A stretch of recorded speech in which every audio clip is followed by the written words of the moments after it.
있습니다. 그 후에 애굽 왕의 술 맡은 자와 떡 굽는 자가 그 주 애굽 왕에게 범죄한지라.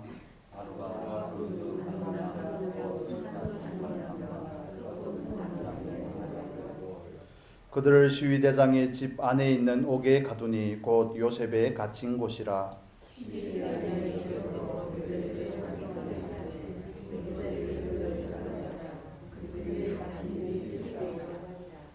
옥에 갇힌 애굽 왕의 술 맡은 자와 떡 굽는 자 두 사람이 하룻밤에 꿈을 꾸니 각기 몽조가 다르더라.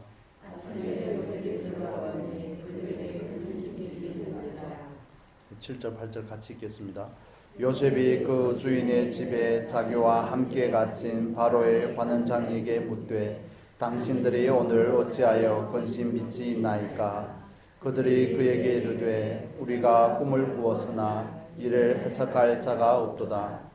요셉이 그들에게 이르되 해석은 하나님께 있지 아니하니까 청컨대 내게 고하소서. 아멘. 오늘은 창세기 40장의 말씀으로 하나님의 시간이라는 제목으로 말씀을 나누겠습니다. 지난주에 우리가 살펴보았던 것처럼 요셉은 무고의 잘못도 없지만 우리 식으로 말하면 덤태기를 쓴다고 그러죠. 그렇게 하여서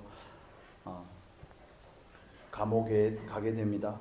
그런데 우리가 요셉이 감옥에 간 그 시간을 성경의 기준으로 보면 최소한 한 4년 정도로 예상을 합니다. 왜냐하면 요셉이 술 맡은 관원장과 이쪽에 떡 굽는 관원장의 꿈을 해몽을 하고 나서도 2년이 지나서 바로가 꿈을 꾸게 되고 또 그 다음에야 요셉이 풀려나는 것으로 보았을 때 요셉이 총리가 되기까지 한 13년이라는 시간 연단을 받죠. 17살에 판례가 가서 30세 13년이라는 시간이 지나고 나서 총리가 되는데, 그러면 감옥에서 한 4년 정도 있었다면 보디발의 집에서는 한 9년 정도. 그런데 그 감옥에 있던 그 시간이 엄청난 시간이었다는 것을 우리는 간과할 때가 많습니다. 왜냐하면 성경은 단 한두 마디의 말로 그 후에 이런 식으로 한 단어로 그 긴 삶을, 그 인고의 시간들을 압축하기 때문에 그렇습니다. 퀴즈를 내겠습니다. 요셉은 몇 살에 죽었습니까?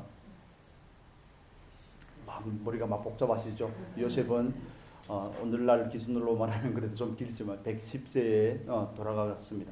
그의 아버지는 야곱은요 147세죠. 이게 중요한 것은 아니지만, 그런데 이 요셉이 죽은 나이가 우리에게 시사하는 바가 있습니다. 창세기 50장으로 우리 한번 가서 한번 확인을 해보겠습니다. 창세기 50장 24절에서 26절까지 같이 보겠습니다. 같이 읽겠습니다. 요셉이 그 형제에게 이르되 나는 죽으나 하나님이 너희를 권고하시고 너희를 이 땅에서 인도하여 내사 아브라함과 이삭과 야곱에게 맹세하신 땅에 이르게 하시리라 하고, 요셉이 또 이스라엘 자손에게 맹세시켜 이르기를 하나님이 정녕 너희를 권고하시리니 너희는 여기서 내 해골을 메고 올라가겠다 하라 하였더라. 요셉이 110세에 죽음에 그들이 그의 몸에 향재료를 놓고 애굽에서 입관하였더라. 요셉이 110세까지 살았는데 여기서 보면 24절에는 요셉이 누구에게 말합니까? 그 형제에게 말하죠. 요셉은 야곱의 11번째 아들입니다. 그렇죠? 그런데 동생이 형들에게 말하는 겁니다. 베냐민 빼고는 다 요셉의 형이죠. 그런데 형들에게 하는 얘기가 뭡니까? 나는 죽으나. 감옥에 들어갔던 그 시간이 그렇게 결코 만만한 시간들이 아니었다는 것을 우리는 알 필요가 있습니다. 그렇게 바다나람에 가서 20년 동안 고생하고 정말 인생을 험하게 산 그 아비 야곱도 147세까지 살았는데, 요셉이 보디발의 집에서 종살이 하는 거 10년 가까이에 되는 시간, 그리고 그 옥살이를 하면서 옥고를 치르면서 모함을 당한 것은 사실이지만 감옥에 들어가는 그 시간이 결코 만만한 시간이 아니었다는 것을 시편은 우리에게 증언하고 있죠. 그래서 요셉은 죽기 전에 자기 형들에게 말하는 겁니다. 나는 죽으나 당신들은 언약을 기억해야 됩니다.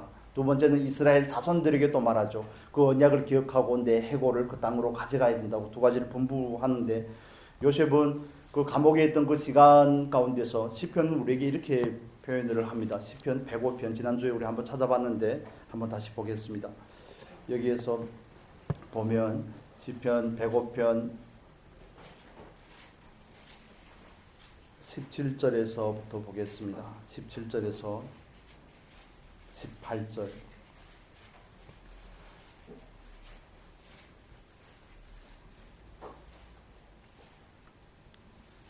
(17절) 18절만 같이 보겠습니다. 한 사람을 앞서 보내셨으며 요셉이 종으로 팔렸도다.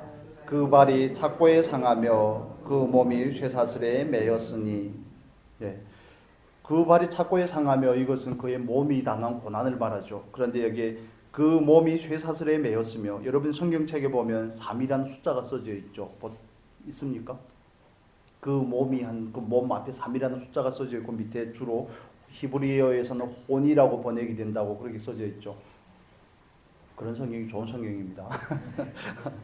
그래서 여기서 말하는 이 몸은 우리가 가진 이 육체를 말하는 게 아닙니다. 발이 착고에 차이고, 이것은 몸을 말하는 거고, 그 몸이 쇠사슬에 매였으니 여기서 말하는 그 몸은 혼을 말하는 겁니다.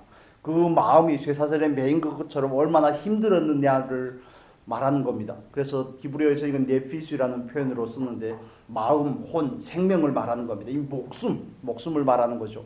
그래서 그가 보디발의 아내를 겁탈하고자 했다는 그 누명을 쓰고 감옥에 갔지만, 그 시간은 결코 만만한 시간이 아니었다는 겁니다. 그렇기 때문에 그가 죽기 전에 형들에게 유언을 남길 정도로 먼저 돌아가게 된 거죠. 먼저 생명이 끝나게 된 겁니다. 그런데 하나님이 요셉의 인생 가운데 왜 이렇게 일을 하셔야만 되었을까요? 왜 그에게 오해를 당하게 하고 그 누명을 쓰고 감옥에 가게 하고, 또 총리가 되면 좀 더 오래 살아야 되지 않겠습니까? 인간적으로 생각할 때는 좀 더 편할 것 같고 또 오래 살아야 될 것 같지만, 형들보다 먼저 돌아가게 하고 하는 데는 그 이유가 있습니다. 19절의 말씀이죠. 곧 여호와의 말씀이 응할 때까지라 그 말씀이 저를 단련하였도다. 여러분, 하나님께서는 하나님의 때에 하나님의 뜻을 이루는 줄로 믿습니다. 그 일들이 돌아가는 것을 우리가 보면, 형들은 루벤과 유다를 빼고는 요셉을 죽이고자 했죠. 그런데 루벤은 그냥 구덩이에다 던지기만 하자 하고, 유다는 그를 팔고자 하고, 이렇게 일어난 일들, 요셉의 인생 가운데 일어나는 모든 일들이 결코 우연이 아님을, 아비가 그를 사랑하여서 그에게 채색 옷을 입혀주신 일도 우연이 아니고, 형들에게 시기와 질투를 당하게 한 것도 우연이 아니고, 형들은 죽이자고 그러고, 큰 형은 그를 그냥 구덩이에다 던지자고 그러고, 또 넷째 형은 그를 팔자고 그러고, 또 팔렸는데 하필이면 애굽에 그렇게 많은 사람들이 있는데 왜 시위대장인 보디발의 집으로 팔려옵니까?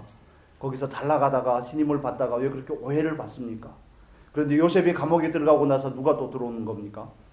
바로는 왜 자기의 그 떡 맡은 관원장과 술 맡은 관원장, 바로가 가장 신임하는 사람들이 아닙니까? 오늘 한국식으로 말하면, 한국 옛날 조선시대식으로 말하면 기미상궁인 겁니다. 수락관의 상궁들.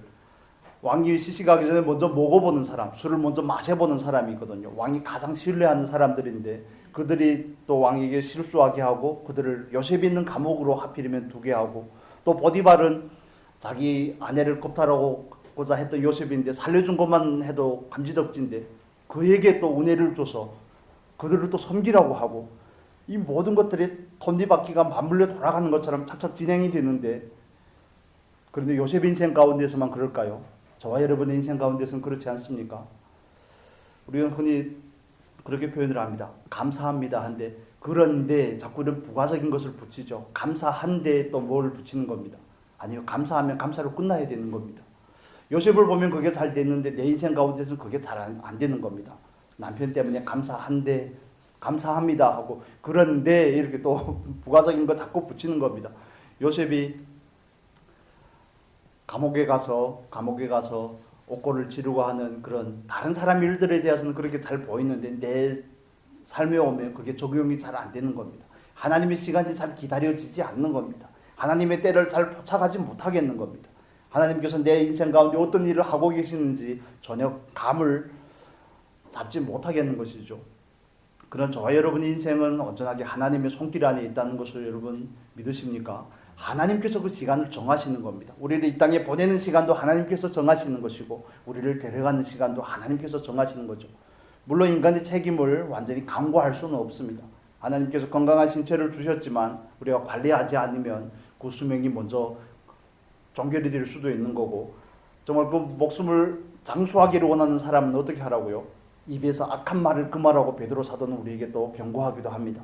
그렇지만 그 모든 시간은 하나님께 있다는 겁니다. 그렇다면 모든 시간이 하나님께 있다면 우리의 삶에 그냥 흘러가는 이 시간 가운데서 하나님의 시간을 포착하는 것이 너무 중요한 겁니다. 요셉이 누명을 쓰고 감옥에 갔는데 정말 그 중에서 또 은혜가 있어서 전옥에게 은혜를 받고 보디발이 또 그로 하여금 애굽의 대신들을 섬기게 하고 그 마음에는 신랄 같은 희망이 있지 않았겠습니까? 그 술 맡은 관원장의 꿈들을 해석해주고 그가 뭐라고 말합니까? 그건 좀 이따 보고요. 요셉에게 있던 그런 기대들, 그렇지만 요셉이 생각하는 그 시간과 하나님이 생각하는 시간은 전혀 다른 겁니다. 복직한 그 술 맡은 관원장은 그 일을 아예 까마득하게 잊고 2년이라는 시간, 요셉이 얼마나 원망하고 얼마나 불평을 했을까요? 그래서 저와 여러분에게 있어서 먼저 하나님께서 주신 그 시간에 대해서, 하나님께서 주장하고 있는 그 때에 대해서 우리가 온전히 순응할 수 있으면 좋겠습니다. 하나님 감사한대요 이렇게 아니고 감사합니다로 끝나면 좋겠습니다. 우리는 늘 원망과 시비가 붙어 다니죠. 원망과 시비가 알게 모르게 내 안에 계속 붙어 다니는 겁니다. 그러나 우리에게 주신 그 은혜 가운데서 우리가 오롯이 감사할 수 있으면 좋겠습니다. 감옥에 간 것도 감사할 일이고, 저는 요셉의 그 삶을 묵상을 해보면서 총리가 되고 나서 요셉은 왜 가만히 있었을까? 형들만 용서한 게 아닙니다. 제가 만약에 총리가 되었다면 보디발부터 아마 정리를 했을 겁니다. 보디발의 와이프부터 보디발의 와이프를 먼저 정리하고, 믿어주지 못한 보디발을 정리하고, 그 다음에 배은망덕했던 그 술 맡은 관원장을 정리를 하고, 1인지하 만인지상이 아닙니까? 바로 빼고는 요셉이 2인자가 아닙니까? 그런데 우리는 그냥 요셉이 형들만 용서했더라, 그게 아니죠. 총리가 되고 나서 먼저 정리할 사람들이 그 사람입니다.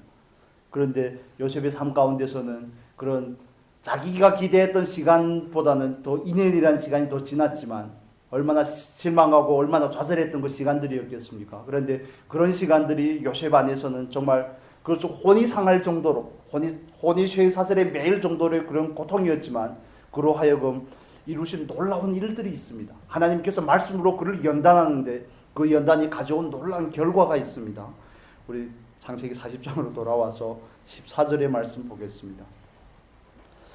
14절의 말씀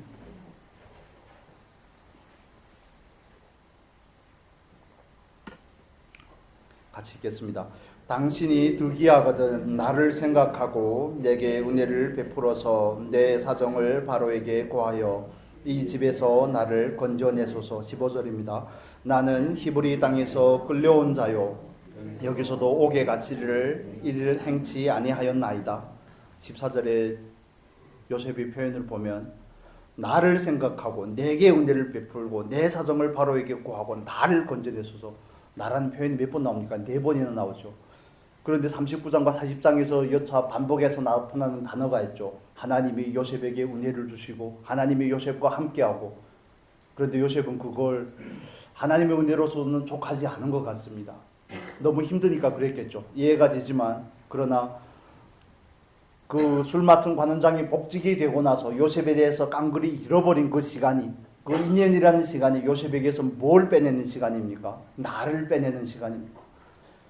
요셉이 바로 앞에서 꿈을 해몽하고 나서 하는 그런 표현이 있습니다.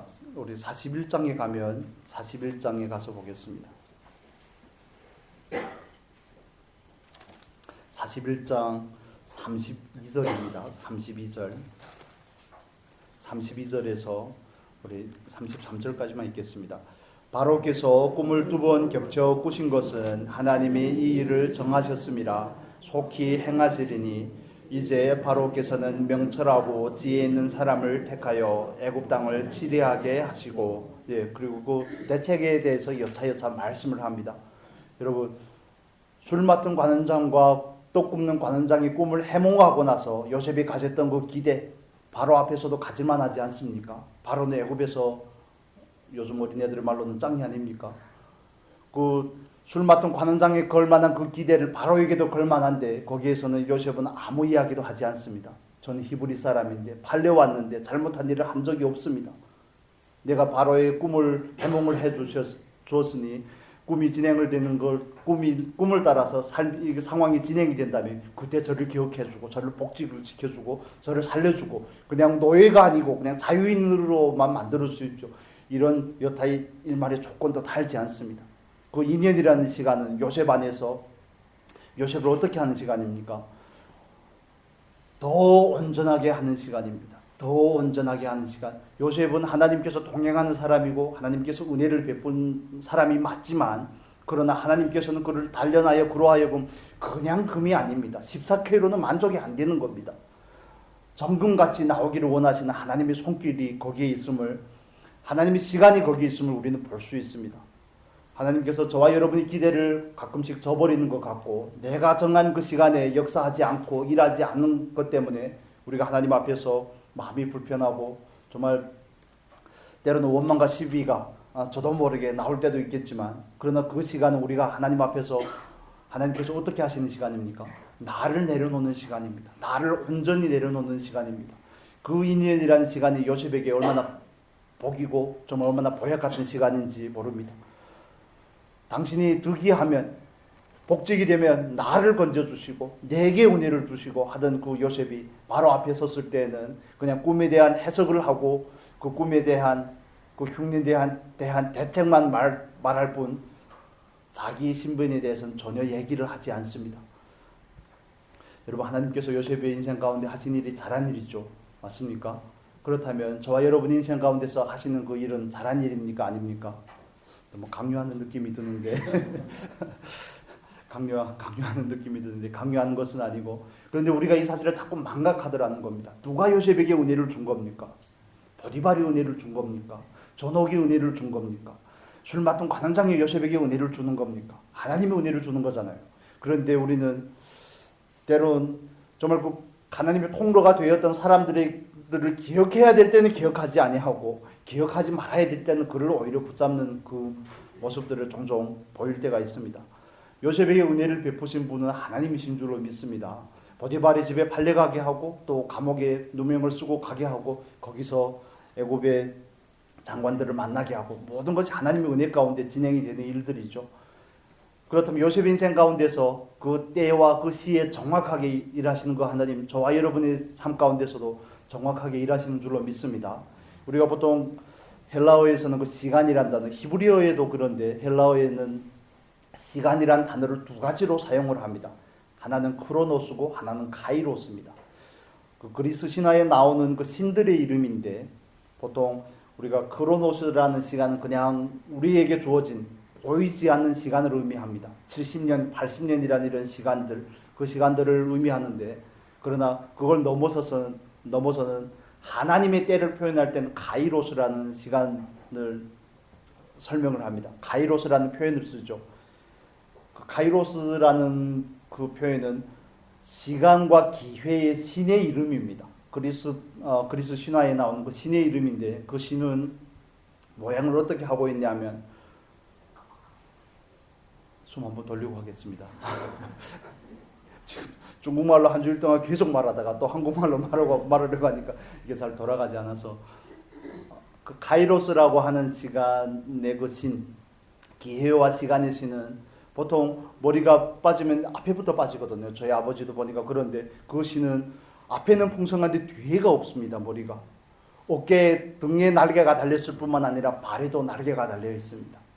그래서 그 시간이 우리에게 그 의미하고자 하는 카이로스가 의미하고자 하는 것은 그 때는 신속하게 지나간다는 것을 의미하는 겁니다. 하나님의 때가 우리에게 있지만 그러나 우리가 그 때를 포착하지 못한다면, 그 시간을 바르게 잡지 못한다면 그 시간은 우리에게 그냥 흘러가는 시간이 될 수밖에 없다는 겁니다.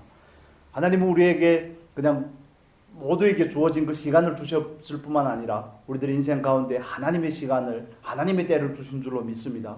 그것 때문에 우리가 예수 그리스도를 구주로 고백하게 되고 그 특정한 삶의 한순간 누구를 만남으로 인해서 우리들의 신앙이 성장하게 되고 우리들의 변화가 되게 되고 진리에 대해서 깨닫게 되고 이런 그 시간들, 그걸 우리가 다른 말로 만남이라고 그러죠. 만남입니다.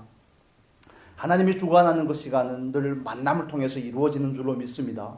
요셉이 보디발을 만나지 않았더라면, 보디발이 요셉으로 하여금 술 맡은 관원장들을 섬기라고 하지 않았더라면, 요셉 인생 가운데서 그 만남이 중요한 것은 저와 여러분 인생 가운데서도 만남이 너무 중요한 것입니다.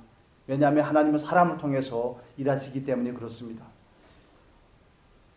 이번에 가서 심양이라는 곳에 갔습니다. 옛날에는 봉천이라고 그랬죠. 여러분 봉천이라는 곳 여러분 들어보셨습니까? 만주의 봉천이라는 곳이 한국 분들도 예전에는 많이 피난 가서 살던 곳입니다.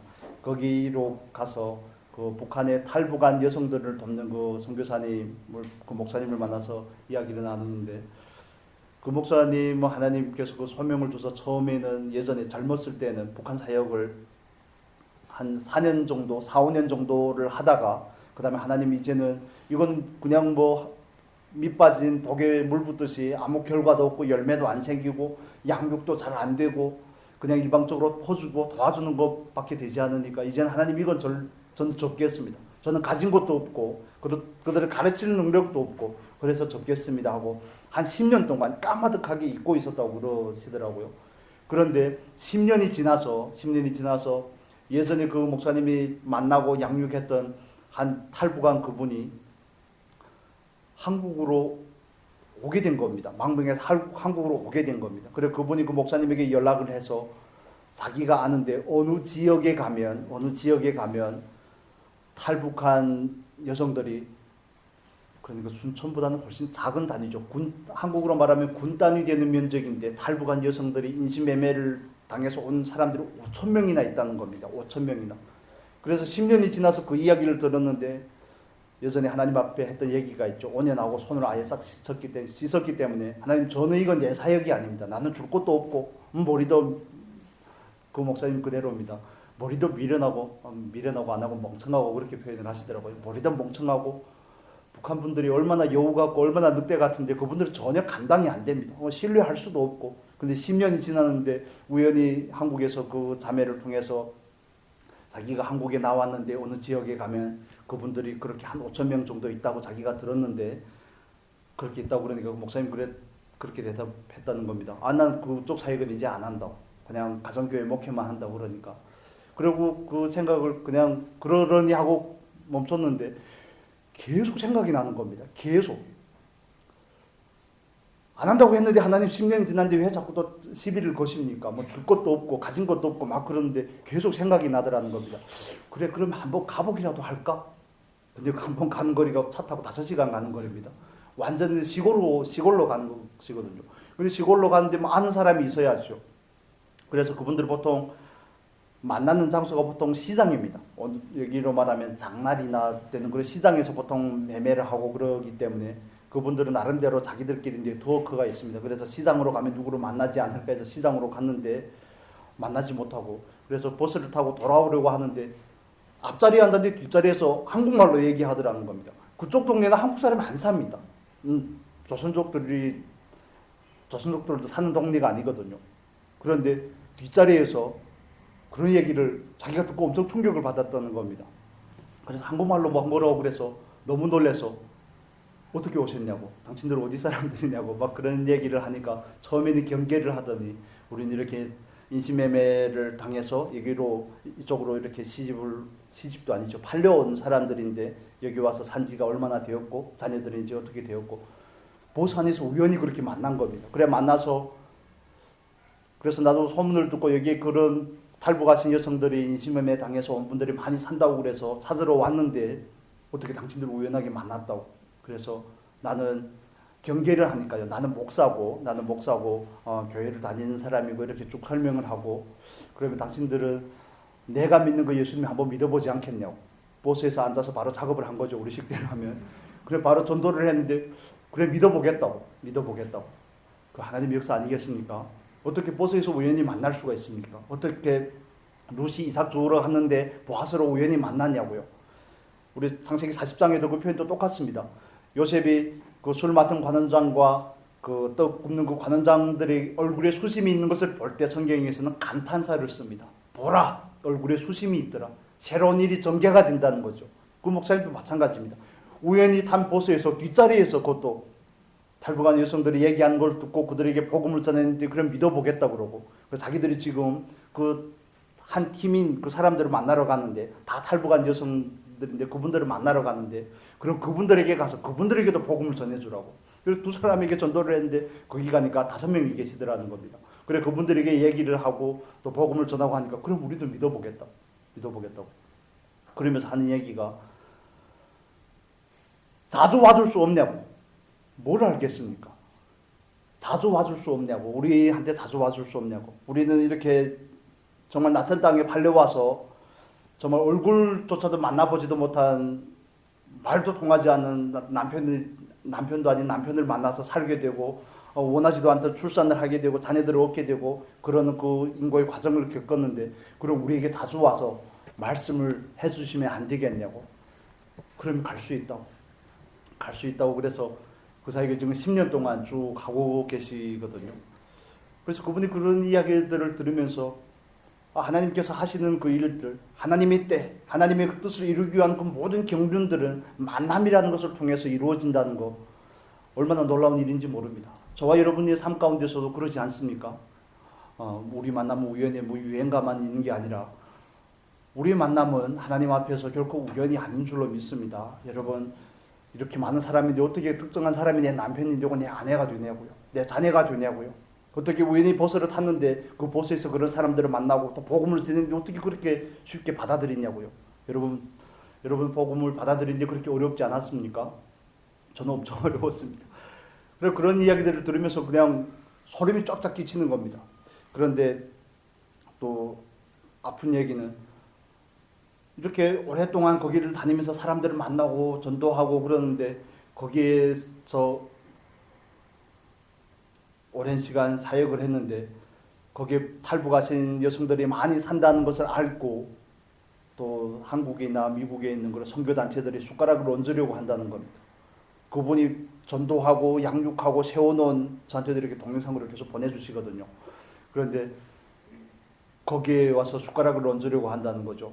또 자기들의 사람을 거기에 보내서 우리 모임에 오면 돈을 주겠으니까, 그분들은 돈이 궁하니까 그렇게 정말 겨우 전도하고 양육해놓은 사람들이 돈을 주니까 돈 주는 데 따라 따라가게 되고 마음에 얼마나 많은 배신감이 드는지 뭐 그런 얘기를 쭉 하시더라고요. 또 그 목사님에게 있어서 그런 배신감들이 처음에는 막 아팠다는 겁니다. 어떻게 그렇게 정성을 들였는데 나를 배신할 수가 있냐, 이런 식으로. 나를 원할 때는 언제고. 사람이 그렇지 않습니까? 요셉이 보디발에게 느꼈던 섭섭함이 아니겠습니까? 요셉이 술 맡은 관원장에게 복직된 그 관원장을 바라보면서 느꼈던 그 섭섭함이 아니겠습니까? 그것 때문에 막 아프기도 하고 섭섭하기도 하고 그랬는데 이제 와서는 하나님께서 하신 일이 있기 때문에 많이 내려놨다는 그런 말씀을 하시더라고요. 그렇습니다. 하나님께서 모든 것을 계획하시고 하나님의 섭리 가운데서 운행하고 계시고 하나님께서 이루시지만 그 모든 상황 가운데서 하나님은 하나님의 때에 만남을 통해서 그 일을 이루어 간다는 사실을 우리는 다시 한번 상기할 필요가 있습니다. 그래서 결코 그냥 옷깃을 스치는 것 같은 그런 우연한 만남인 것 같지만 결코 우연한 만남이 아님을 우리는 하나님 앞에서 다시 한번 좀 진지하게 만남에 대해서 받아들이면 좋겠습니다. 나에게 상처를 줬던, 내가 누군가에게 은혜를 줬던 그 모든 만남을 통해서 하나님은 하나님의 일을 하고 계신다는 겁니다. 배신을 당하게 하고 억울함을 당하게 하고 상처를 입게 하고 하는 모든 것이 하나님의 뜻 가운데서 일어난 일들이 아니겠습니까? 그 일을 통해서 요셉은 그 일을 통해서 자기를 잃어버리게 되는 것이고 저와 여러분도 하나님 앞에서 그 하나님의 시간 안에 우리를 온전히 내어놓고 맡김으로 인해서 우리를 잃어버리는 그런 은혜와 귀한 시간들이 될 수 있기를 바랍니다. 하나님의 때는 우리가 포착하고 붙잡는 것입니다. 왜냐하면 그 순간과 기회는 늘 오는 것이 아니기 때문에 그렇습니다. 그래서 방금 말씀드렸던 그 카이로스라는 것이는 어디에 머리가 없다고요? 뒤에 머리가 없다고요. 잡을 수 없다는 것을 의미합니다. 발에도 날개가 달렸다는 것은 그만큼 그 순간이 후딱 지나간다는 것을 말하기도 하고, 내가 깨닫고 잡고자 할 때는 이미 늦었다는 것을 의미합니다. 여러분, 하나님께서 저와 여러분에게 주신 모든 인연들이 너무 귀한 줄로 믿습니다. 우리는 하나님의 입장에서 그것을 해석을 하는 겁니다. 하나님의 입장에서 그 문제를 대하는 겁니다. 누구를 향한 섭섭함이나 누구를 향한 원망이나 그 모든 것들은 하나님의 때에 하나님께서 하시는 일들임을 여러분 믿으시기를 바랍니다. 하나님의 때, 하나님의 시간, 그걸 우리가 좀 진지하게 좀 생각을 하면 좋겠습니다. 이번에 가서도 3년여 만에 가니까 만나는 게 그냥 뭐 눈물이 앞서죠. 눈물이 앞서고 너무 서로가 감사하고 하나님 기회를 주셔서 감사하고 그런데 헤어질 때 늘 하는 말이 있습니다. 언제 다시 만날지 모르는데, 언제 다시 만날지 모르는데. 우리 인생 가운데서 다 그러지 않겠습니까? 뭐 코로나 때문에 못 간다는 그걸 넘어서서 언제 다시 만날지 모르는데, 그런데 우리는 언제 다시 만날 줄 알거든요. 많은 경우에 다시 만나면 되지. 그런데 다시라는 말, 내일이라는 말, 다음 기회라는 말, 언젠가는, 이런 표현들을 우리는 너무 쉽게 합니다. 그래서 3년이 지나서 그분들을 만나고 나서 느낀 감정들이 그거죠. 예전에 좀 더 잘할 걸. 뭐 예전에 아예 못했다는 것은 아니지만 예전에 좀 더 잘할 걸 하는 그런 마음들이 앞서죠. 그런데 또 오랜만에 만나서 뭐 위로하고 또 말씀도 같이 나누고 하면 좋겠지만 너무 미안했습니다. 그분들하고 처음에 말씀을 나누는데 첫날에 말씀을 나누는데 너무 미안했습니다. 막 뭐라고 하나님께서 그들을 책망을 하시는 겁니다. 왜 하나님을 사랑하지 않냐고 막 그러고, 그래 또 같이 막 울고 막 울고,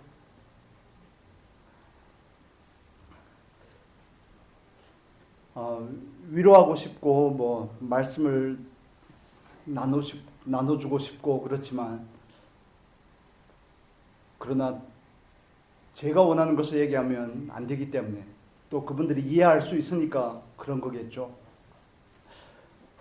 그래도 같이 회개하고 또 울고, 또 울고 나서는 또 다시 웃고 정말 많은 것을 경험하고 하는 그런 시간들이었습니다. 이제는 이런 기회조차도 많지 않겠구나. 중국이 점점 북한화되어 가는 것 같습니다. 18세 미만은 아예 교회를 못 나오게 하고, 예를 들어서 기초수급자인데 내가 교회를 다닌다고 그러면 기초수급자에서 잘리는 겁니다. 그럼 생활이 어떻게 유지가 되겠습니까? 그래서 예를 들면 계시록에 나오는 그 짐승의 표와 같은 그런 일들이 이루어지는 겁니다. 조금씩 부분적이지만 제한을 받는 겁니다. 신앙이라는 그 이유 때문에, 교회를 나간다는 이유 때문에 제한을 받고, 어느 전도사님은 애들이 초등학교를 다니는데 그 학교에서 그런 걸 물어보거든요. 엄마 아빠 뭐 하시냐? 그럼 우리 아빠는 전도사님인데요, 우리 아빠는 교회를 다니는데요, 우리도 교회를 다니는데요. 그러니까 그 이튿날부터 담임쌤이 부모한테 계속 전화를 하는 겁니다. 교회를, 부모님들을 이제 교회를 나가지 말라고. 부모님들이 교회를 나가면 자녀들이 피해를 입는다. 자녀들이 학교를 다니는데 앞으로의 진로에 있어서 모든 것이 영향을 받는다고. 그래서 전화를 하고, 그러다 보니까 그분은 또 하나님 인도하심이 있었겠지만 다시 중국의 다른 곳으로 갔다고 이렇게 얘기를 하시더라고요. 그래서 늘 있을 것만 같은 그런 시간들이 얼마나 귀한지, 그 만남들이 얼마나 귀한지, 그래서 드는 생각들이, 정말 하나님께서 기회를 주실 때 하나님께서 원하시는 것이 무엇인지, 하나님께서 하시고자 하는 일들이 무엇인지, 하나님께서는 뭘 말씀하기를 원하시는지, 그런 데 대해서 그 짧은 인연 가운데서 거기에 더 집중을 해야 되지 않겠네 하는 그런 생각들이 정말 너무 많이 들었습니다. 이러다 보면 종교가 점점 말살이 되는 겁니다. 애들은 신앙을 가지기가 점점 어려워지죠. 18살까지 거의 쇠뇌를 당하다시피 교육을 받으면 그 다음부터는 물론 하나님께서는 하시지만 신앙이 들어가기가 굉장히 어렵습니다. 그리고 교회에서 헌금하는 그 돈을 나라에서 다 가져가게 되고 20%를 가져가고 완전 정치적으로 운영을 하고, 설교하는 사람도 나라에서 지명한 사람만 세울 수 있고, 이런 일들이 예전에는 그럴 줄은 몰랐는데 지금에 와서 그런 일들이 생기고 나니까 예전의 시간들이 아쉬운 겁니다. 그래서 저와 여러분은 하나님 앞에서 정말 하나님께서 오늘 나에게 주어진 그 시간 가운데서 하나님의 뜻을, 하나님의 말씀이 이루어질 수 있도록 온전히 연단을 받으실 수 있기를 바랍니다. 그 요셉에게 있는 그 2년이라는 그 시간, 감옥에 있는 그 시간, 늘 섬김만 받아왔던 요셉이 보디발의 집에서 감옥에 들어가서, 요셉은 우리가 살펴봤지만 37장에 나오는 그 17살 때의 그 요셉은 전혀 다르거든요. 남의 눈치 볼 줄 모른다고 말씀을 드렸잖아요. 어떻게 저렇게 눈치가 없을까? 그런데 40장의 요셉은 완전히 다릅니다. 자기만 알던 요셉이 이제는 다른 사람의 그 얼굴에 근심의 빛이, 수심이 있는 것까지 살필 수 있는 그런 요셉이 된 겁니다. 섬기다 보면 그런 안목이 생기는 거죠. 하나님이 요셉으로 하여금 보디발의 집을 섬기는 것이 아니라, 감옥에서 그 관원장들만 섬기는 것이 아니라, 죄수들만 섬기는 것이 아니라 하나님의 나라의 백성들을 섬기게 하기 위하여서 그를 준비하고 있는 과정들이죠. 자기만 아는 사람은 섬기지 못합니다. 그런데 섬기다 보면 다른 사람의 살피를 살피게 되는 거죠. 다른 사람에게 관심을 가지게 되고 다른 사람에게 주목할 수 있는 것입니다. 다른 사람을 관찰하게 되는 것이 섬김의 시작인 겁니다. 하나님께서는 하나님의 때에 요셉을 총리로 세우겠지만, 그러나 그 때 가운데서 요셉이 온전히 연단을 받았을 때에만 가능한 일입니다. 왜냐하면 많은 경우에 그 기회들을 우리가 잃어버리기 때문에 그렇습니다. 성경은 예언과 성취의 구도로 되어 있다고 말씀을 드렸죠. 하나님께서는 이스라엘 백성들에게 400년 전에 아브라함을 통하여서 말씀하셨습니다. 이 땅을 내 후손들에게 준다고. 그렇지만 그 땅에 정작 들어간 사람들은 누굽니까? 홍해를 건너고 애굽에서 나왔던 1세대들은 광야에서 다 죽었습니다. 여호수아와 갈렙만 빼고, 요셉만 빼고요. 요셉의 유해만 빼고 다 죽었습니다. 하나님의 약속은 있지만 그 말씀이 우리 가운데서 온전히 이루어지기 위해서는 단순하게 하나님의 때만 중요한 것이 아니라 그 때에 온전하게 반응하고자 하는 우리의 순종적인 태도가 더 필요하다는 사실입니다. 온전히 기쁘게 받고 그 인고의 시간을 정말 소망 가운데 견뎌내는 그 시간이 더 필요하다는 겁니다. 하나님의 때는 늘 있습니다. 하나님의 기회는 늘 있지만, 그러나 우리를 통해서 그 뜻이 이루어지지 못하는 이유는 우리가 믿음으로 화답하지 않기 때문에 그렇습니다. 우리 히브리서의 말씀 보고 마무리하도록 하겠습니다. 히브리서 4장 보겠습니다.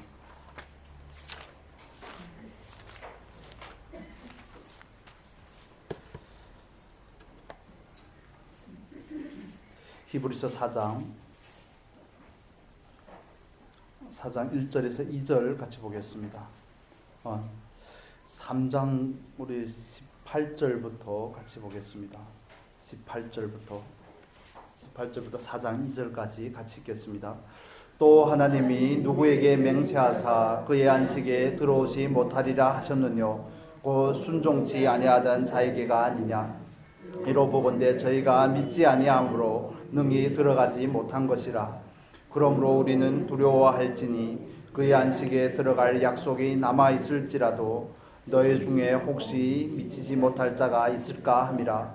저희와 같이 우리도 복음 전함을 받은 자이나, 그러나 그 들은 바 말씀이 저희에게 유익되지 못한 것은 듣는 자가 믿음을 화합지 아니함이라. 들은 바 말씀이 저에게 유익이 되지 못하는 경우, 말씀이 성취되지 않는 경우를 말하는 겁니다. 약속은 있지만 성취된 말씀을 경험하지 못하는 경우, 하나님의 약속이 그냥 흐지부지하게 끝나는 경우를 의미하는 거죠. 그 이유가 어디에 있습니까? 18절에서는 곧 순종치 아니하기 때문이라고 말하고, 4장 2절에서는 말씀을 듣는 자가 믿음으로 화합지 않기 때문이라고 말합니다. 여기서 화합하다는 것은 온전하게 결합하다는 것을 의미하는 겁니다. 연합됨을 의미합니다. 여러분, 요셉은 자기가 원하는 시간이 있었습니다. 술관원장이 복직이 돼서 자기를 바로 풀어주기를 원하는, 자기를 위해 좀 힘 좀 써주기를 원하는, 사람에게 줄 서고자 하는, 사람을 의지하고자 하는 요셉의 시간이 있지만, 하나님은 하나님의 시간이 있는 것입니다. 요셉을 더 온전케 하고 요셉을 더 넓히고자 하는 그 하나님의 시간이 있는 것입니다. 그래서 저와 여러분이 하나님 앞에서 하나님의 때를 알고 그 때에 온전하게 반응한다는 것은 그분이 시간에 나를 맞추는 것입니다. 내 시간에 하나님을 맞추는 것이 아니라, 하나님, 내가 이때까지 기도를 했는데 왜 내 기도를 들어주지 않습니까? 왜 내가 원하는 대로 하지 않으십니까? 기도하는 것도 중요하지만, 그러나 우리가 궁극적으로 기도하고 바라봐야 되고 소망을 둬야 될 것은 오직 하나님이신 줄로 믿습니다. 그분의 때를 우리는 기다리는 겁니다. 그분의 시간을 기다리는 거죠. 그분의 방법을 기다리는 겁니다.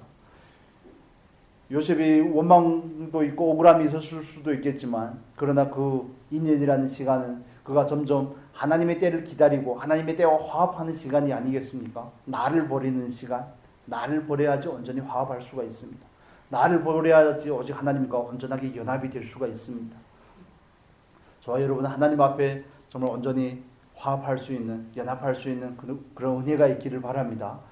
하나님께서 우리를 연단하십니다. 말씀의 때가 이루어지기까지 우리를 연단하십니다. 그 연단한다는 의미는 우리를 순수하게 하는 겁니다. 우리로 하여금 정말 정결하게 하는 겁니다. 주의 말씀은 정미하니 이렇게 표현을 하죠. 우리로 하여금 티가 없이, 그 티가 없다는 것은 뭐가 팁니까? 우리 안에 있는 내가 팁니다. 하나님의 역사와 하나님의 뜻을 거스르는 것은 우리의 자아입니다. 우리가 가지고 있는 욕심이고 우리의 소욕들입니다. 그것을 빼내는 그 시간, 그 하나님의 시간이 요셉에게 있던 것처럼 우리에게도 있습니다. 여러분, 우리가 하나님 앞에서 온전히 순종하고 그 시간을 믿음으로 인내하며 감사함으로 견뎌낼 수 있는 그런 귀한 축복이 있기를 예수님의 이름으로 축복합니다. 물론 어렵죠. 환경을 따라서 말한다면 어렵죠. 몸으로 말한다면 어렵습니다. 그렇지만 우리는 환경을 따라 사는 사람이 아니라 믿음으로 사는 사람입니다. 그래서 우리는 믿음으로 화합하고자 하는 것입니다. 이번에 가서 그들을 만나고 도와주고 싶은 생각들은 굴뚝 같지만, 그러나 모든 것을 다 퍼주고 싶지만 하나님께서 하셔야 되는 것이 아니겠습니까? 하나님께서 하라는 대로, 하나님께서 하라는 양만큼 그걸 조절하는 게 더 어렵습니다. 더 어렵습니다. 뭐 가진 걸 다 주려고는 하지만, 그러나 그들에게 유익이 될지 하나님 나라의 회방이 될지, 정말 그 탈북하신 그분들을 가서 직접 찾아가 보고 싶지만, 그분들을 보면 또 지금 복음을 전한다고 북한으로 들어갔던 숙모가 또 생각이 나겠죠. 뭐 말도 못하고 펑펑 울 게 뻔한데 그냥 보기만 해도 그림으로 나오는데, 직접 찾아가 보고 싶은 마음도 있지만 너무 깊이 관여하면 안 될 것 같다는 그런 생각. 벌써 그런 중국에서는 공안이라고 그럽니다. 그분들이 아마 주목을 하고 있는 것 같습니다. 한국에서 선교단체들이 개입하고 나서 그 일도 언제까지 유지될지 모르겠다고 그렇게 말씀을 하시더라고요. 그래서 그 일을 뭐 할 수 있고 없고는 그분의 문제이고 하나님의 문제이겠지만, 저와 여러분에게 적용을 시켜서 말씀을 드리면, 우리는 하나님께서 원하는 그 시간에 하나님께서 하라고 하는 것만큼만 하는 것이 인생이 아닐까요? 정말 엄청난 일들을 하고 싶은 그런 부푼 마음들과 욕망이 있겠지만 하나님이 그 시간을 허락하셔야 되는 일들이기 때문에 그렇습니다. 정말 하나님의 시간이 무엇인지를 배웁니다. 여러분도 그 시간을 순종하는 법을, 하나님의 시간에 화합하는 법을 배우실 수 있기를 바랍니다. 그건 나를 버리는 시간입니다. 하나님 앞에 원망과 시비를 뽑아내는 시간입니다. 물에 넣었다 하는 그 반복됨으로 인해서 그 순도가 점점 높아지는 그 시간입니다. 저와 여러분에게서 나를 잃어버리는 것이 온전한 축복임을 믿으시고, 하나님 왜 내 문제를, 내 상황을 바꾸지 않고 해결해 주지 않느냐고 말씀을 하시기 전에, 내가 하나님 앞에서 원망과 시비가 없는지, 온전한 감사를 갖지 못한 것은 아닌지, 나는 정말 온전히 소망 가운데 인내하고 있는지, 이런 부분들에 대해서 우리가 바른 점검이 있기를 바랍니다. 그래서 하나님의 때에 하나님께서 이루실 그것을 우리가 바라보며 소망 가운데 나아갈 수 있는 귀한 은혜가 있기를 바랍니다. 기도하겠습니다. 거룩하신 하나님, 하나님의 뜻 가운데, 하나님의 시간 가운데 우리가 온전히 알고 깨닫고 온전히 순종할 수 있도록 은혜를 더하여 주시옵소서. 믿음으로 화답할 수 있도록 축복하여 주시옵소서.